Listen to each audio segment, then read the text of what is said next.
बस गौतम बस।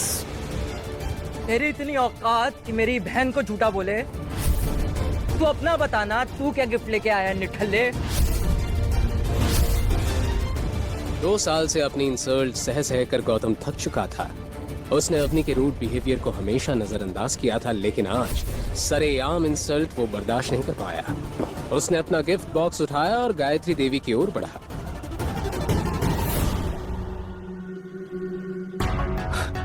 ये क्या? मेरी दादी के लिए सोम बाजार से सस्ता सा गिफ्ट? बस आज से, अभी से अग्रवाल खानदान के किसी भी सदस्य से मेरा कोई मतलब नहीं। 2 साल आपने जिस कुत्ते को पाला था, अब वो जा रहा है। लेकिन याद रखना, एक दिन मुझे वापस बुलाने के लिए गायत्री देवी को मुझसे माफी मांगनी होगी, भूलना मत। हैप्पी बर्थडे दादी साहब। बॉक्स के अंदर ऐसा क्या था जिसे देखकर अवनी के होश उड़ गए? आखिर क्या है उस बॉक्स के अंदर जिसे देखकर गायत्री देवी और अवनी इतना घबरा गई? अरे रोको, कोई रोको गौतम को। 2 साल हमारे साथ रह रहा है, लेकिन हम जान नहीं पाए कि हमारे साथ कौन रह रहा है। मैंने तो उसको जापड़ मार दी और बर्बाद हो जाएंगे। अब नहीं, आज शाम को जो गिफ्ट मिलेगा ना, उससे तुम्हारे साथ साथ दादी साहब के भी होश उड़ जाएंगे, देख लेना। गौतम ने अवनी से तो कह दिया था, लेकिन उसके पास कोई प्लान नहीं था। वो एक ज्वेलरी शॉप के सामने जा पहुंचा। एक अंगूठी की तरफ देखकर वो कुछ सोच ही रहा था कि तभी अबे ओए, क्या देख रहा है?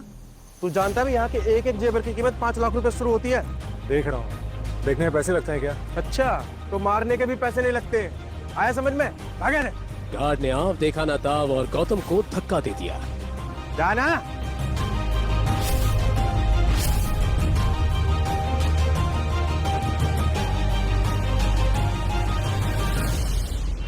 अवनी की दादी को क्या गिफ्ट देना है, गौतम ये सोच ही रहा था कि तभी ज्वेलरी शॉप का सिक्योरिटी गार्ड पुलिस की टीम को लेकर वहां पहुंचा। ये देखिए खड़ा है।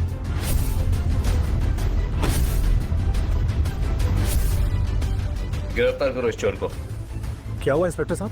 साहब यही वो आदमी था जो दुकान के बाहर चक्कर काट रहा था साहब। अरे मैं तो बस दुकान के बाहर खड़ा हुआ था, मैंने कोई चोरी वोरी नहीं की।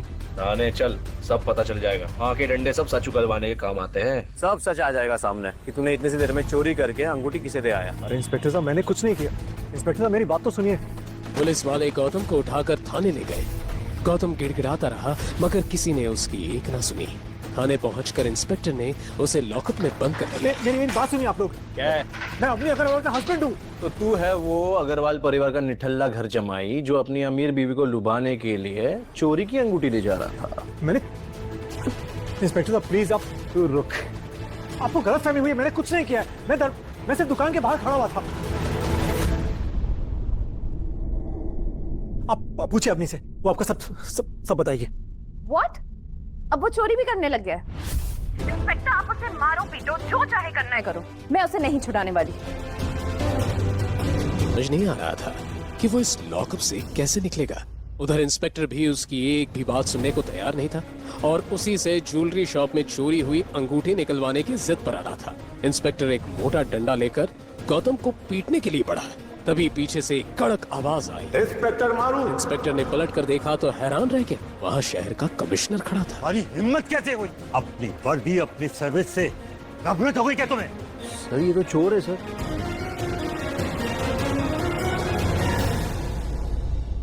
तो हुक्म, मेरे इस इंस्पेक्टर की वजह से मैं बहुत शर्मिंदा हूँ। आपको यहाँ बहुत परेशानी हुई, उसके लिए मैं माफी मांगता हूँ। हुक्म। सर आप एक मामूली से घर जमाई के सामने हाथ जोड़ रहे हो। सर इस चोर की बीवी ने मुझे खुद बोला है इसे छोड़ना नहीं है। चोर? How dare you say that? अगर ये चाहे तो उस शोरूम से भी बड़ी 10 दुकानें खरीद कर आग लगा दे। ये देखो। कमिश्नर ने अपने मोबाइल पर उस इंस्पेक्टर को कोई मैसेज दिखाया। वो देखते ही इंस्पेक्टर का चेहरा सफेद पड़ गया और वो गौतम के पैरों में गिरकर माफी मांगने लगा। हमको माफ कर दीजिए हुकुम, हमको माफ कर दीजिए। हुक्म, मैं आपको बाहर छोड़ूं?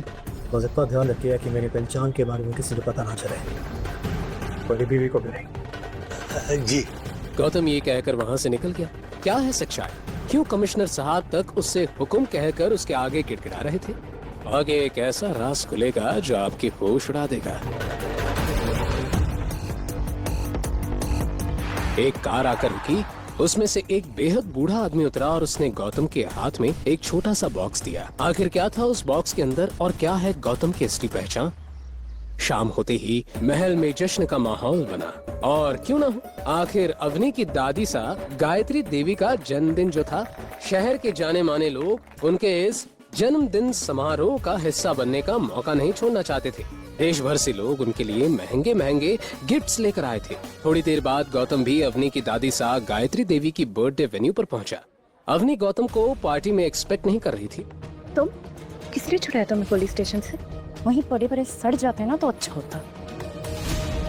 मैंने कोई चोरी नहीं की। अरे मैं तो ज्वेलरी शॉप के बाहर खड़े देख रहा था, पुलिस ने आके मुझे पकड़ लिया। बहुत मुश्किल से अपनी बेगुनाही का सबूत देके निकला वहां से। ठीक है ठीक है। ये क्या है गिफ्ट के नाम पे? कैसी गंदी सी पैकिंग है ये? छोटे से डिब्बे में आखिर गौतम क्या गिफ्ट लेकर आया होगा? वो बुजुर्ग आदमी कौन था जिसने पुलिस स्टेशन में गौतम को वो बॉक्स दिया था? पैकिंग पे मत जाओ, जो अंदर है ना उसे देख के तुम भी चौंक जाओगी। अरे किसका बर्थडे है? दादी सा। हाँ तो दादी सा खोलेंगी। ठीक है।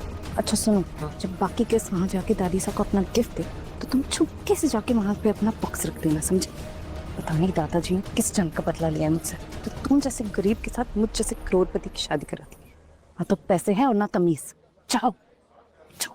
गौतम को सोच पाता उससे पहले ही किसी के कदम पार्टी के वेन्यू हॉल की तरफ बढ़ने लगे।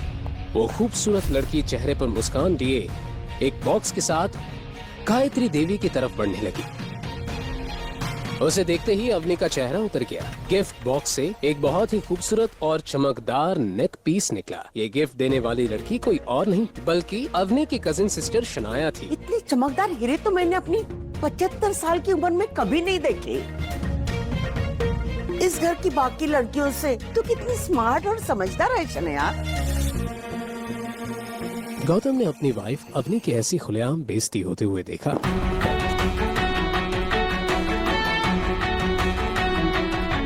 शनाया वैसे ये डायमंड नेकलेस काफी महंगा होगा, नहीं? शनाया गौतम की बातों में छुपे व्यंग्य को समझ नहीं पाई। उसने अकड़ कर उस पेंडेंट का दाम जोर से बोला ताकि सब सुन सके। हाँ 1.5 करोड़। 1.5 करोड़? इसका मतलब शनाया को ये डायमंड बेचने वाला उससे ज्यादा स्मार्ट निकला। 5 लाख के डायमंड को 1.5 करोड़? कुछ भी। जो लोग जेब में 500 रुपए लेके घूमते हैं वो कब से लाखों करोड़ों का ज्ञान देने लगे? गायत्री जी तमतमाते हुए बोली। तू इस पार्टी को खराब करने आया है क्या? खुद तो रिथला आएगी सबके सामने डायमंड का गलत दाम बताकर जानबूझकर मेरी पोती को बदनाम करना चाहता है। दादी साहब, आपको मुझ पर भरोसा नहीं है ना? तो मिस्टर पारिक से पूछ लीजिए। राजस्थान के सबसे बड़े डायमंड मर्चेंट वही है ना? प्लीज। ना चाहते हुए भी गायत्री देवी को मिस्टर पारेख को उस डायमंड नेकलेस की जांच पड़ताल करने की अनुमति देनी पड़ी। मिस्टर पारेख ने वो डायमंड नेकलेस लिया और उसकी जांच करने लगे। कुछ देर उसे देखने के बाद उन्होंने कहा, किसी ने सस्ते डायमंड की महंगे डायमंड जैसी कटिंग करने की कोशिश की है। पारेख की पार की नजरें कभी धोखा नहीं खा सकती। किसी ने शनाया जी को ठग लिया है। देखा दादी साहब, मैं तो आपसे कह ही रहा था। अरे शनाया किसी ने जो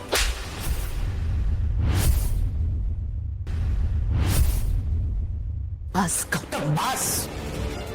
तेरी इतनी औकात कि मेरी बहन को झूठा बोले? तू अपना बताना, तू क्या गिफ्ट लेके आया निठल्ले? 2 साल से अपनी इंसल्ट सह सह कर गौतम थक चुका था। उसने अवनी के रूड बिहेवियर को हमेशा नजरअंदाज किया था, लेकिन आज सरेआम इंसल्ट वो बर्दाश्त नहीं कर पाया। उसने अपना गिफ्ट बॉक्स उठाया और गायत्री देवी की ओर बढ़ा।